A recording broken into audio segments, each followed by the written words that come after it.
Perkenalkan, nama saya Sabrina Artanti dengan NIM 2305111165 di kelas TI 23C. Di video ini saya akan mempresentasikan proyek Laravel saya, yaitu Sistem Manajemen Peminjaman dan Inventaris Perangkat Jaringan. Sistem ini dibuat untuk membantu proses pengelolaan peminjaman perangkat jaringan mulai dari pengajuan peminjaman, persetujuan, sampai pengembalian, supaya prosesnya lebih tercatat dan terstruktur dibanding cara manual. Di sini saya sudah membuat gambaran rancangan arsitekturnya. Untuk arsitektur, sistem ini dibangun menggunakan Laravel dengan pola MFG, yaitu model, view, dan controller. Jadi alurnya ketika user mengakses sistem lewat browser, request ini diterima oleh rute lalu diarahkan ke controller yang sesuai. Kontrol ini yang akan mengatur logika bisnisnya, misalkan waktu user mengajukan peminjaman, controller yang memproses data itu. Controller juga kemudian berkomunikasi dengan model, ya, panggil data ini, untuk mengambil atau menyimpan data ke database seperti model perangkat atau model peminjaman.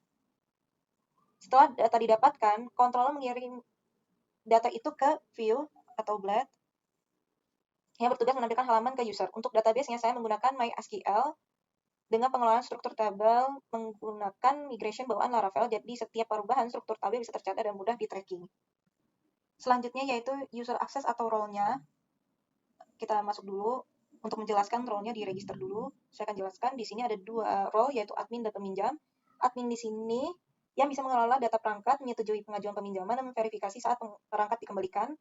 Yaitu yang kedua adalah peminjam, biasanya mahasiswa yang bisa mengajukan peminjaman perangkat dan mengecek status pengajuannya, apakah masih menunggu, sudah disetujui, atau ditolak. Jadi setiap role hanya bisa mengakses fitur yang sesuai dengan tanggung jawabnya masing-masing. Untuk struktur database-nya, sistem ini punya beberapa tabel utama yang saling berelasi lewat primary key dan foreign key-nya. Tabel rows punya primary key. Nih, tabel rows. Primary key-nya itu ID role. Dan ini juga tabel induk yang tidak bergantung pada tabel lain. Lalu kita pindah ke tabel user. Tabel user mempunyai primary key ID usernya dan punya foreign key ID role-nya yang menyambung ke tabel role-nya. Jadi setiap user pasti memiliki satu role tertentu.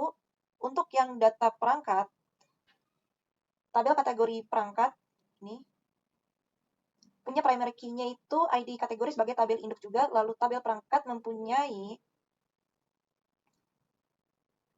ID key-nya itu adalah ID perangkatnya, primary key-nya, dan foreign key-nya itu adalah ID kategori yang menyambung ke kategori perangkat. Jadi setiap perangkat dikelompokkan ke dalam kategori tertentu, misalkan router atau switch. Yang paling penting itu adalah tabel peminjaman, karena tabel ini mempunyai dua foreign key sekaligus, yaitu ID user dan ID perangkat. Menyambung ke tabel perangkat untuk mencatat perangkat apa yang dipinjam. Jadi dari struktur relasi ini, sistem bisa mencatat dengan jelas siapa peminjam perangkat apa, kapan diajukan, dan bagaimana status peminjamannya. Sekarang kita demonstrasikan dulu aplikasinya. Kita sudah menyalakan tadi Laragon dan juga VS Code-nya. Kita mulai dari nama lengkapnya, misalnya saya.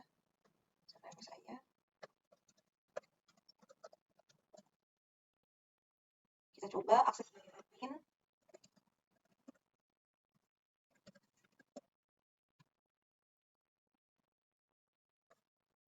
Sekarang kita coba untuk loginnya, yaitu pakai username saya, kata sandinya yaitu seperti ini.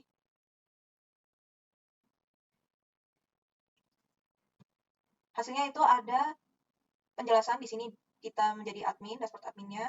Yang pertama yaitu di sini ada total perangkatnya berapa, sedang dipinjamnya apa, menunggu approval-nya siapa, dan maintenance-nya yang harus diperbaikinya berapa unit.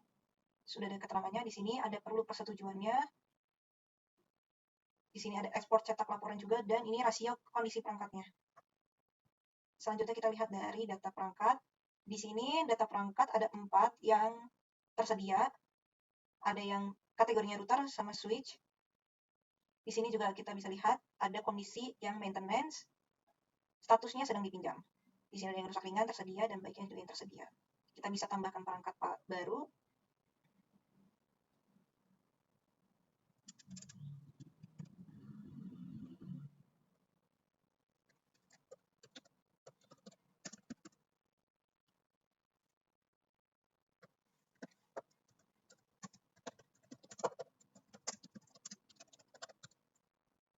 Kita bisa melihat atau memilih kondisinya bisa baik, rusak, ringan, atau maintenance. Kita pilih rusak ringan.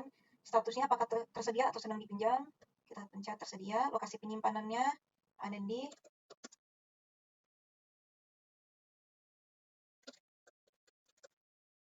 kita baru tambahkan datanya. Sudah berhasil ditambahkan, ini kita juga bisa edit dan juga bisa hapus datanya. Lalu yang terakhir yaitu adalah peminjamannya. Di sini kita bisa melihat siapa saja yang meminjam barang tersebut. Di sini kita lihat aksi detailnya. Peminjamnya yaitu Nina. Statusnya sudah disetujui. Kita akan langsung ke si peminjamnya, role peminjamnya. Sekarang kita coba, ya ini registrasinya berhasil.